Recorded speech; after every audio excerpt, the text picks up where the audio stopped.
What's up guys? Magandang hapon at magandang araw sa ating lahat, no? Ito naman ang inyong lingkod. Ay kahit hindi nakalingkod, ay naglilingkod pa rin. Joke.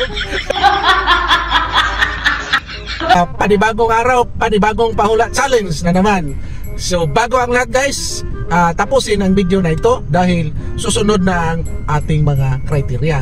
So ang tanong, noong unang pahula challenge, what's on the box, no? So medyo karamihan sa inyo ay nahihirapan sa paghula.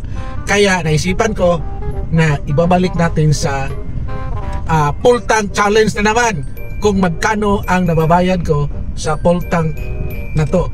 So guys, tapusin nyo ang video na to kasi dito ako magbibigay ng clue. So hindi na ako magkuklo na yung mga karamihan sa inyo ay anong clue. So dito ako magbibigay ng clue. Tapusin nyo ang video para makita nyo at kung ano ang clue. Okay?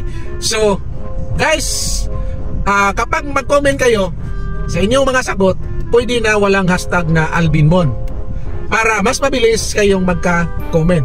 So comment guys, criteria, ganun pa rin, follow Albinmon sa ating Facebook page at sa ating YouTube channel. At number 2, like and share. Number 3, comment ang tamang sagot.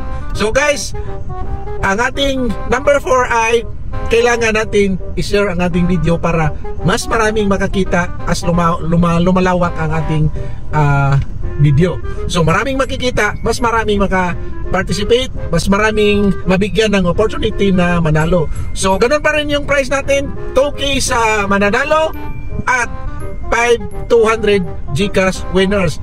At mga 200 natin guys, kailangan mayroong mga share at likes kasi para diligwak ang inyong panalo. Sulit naman sad. Okay? So good luck guys. Abangan ang ating makahula. Stay tuned. Go!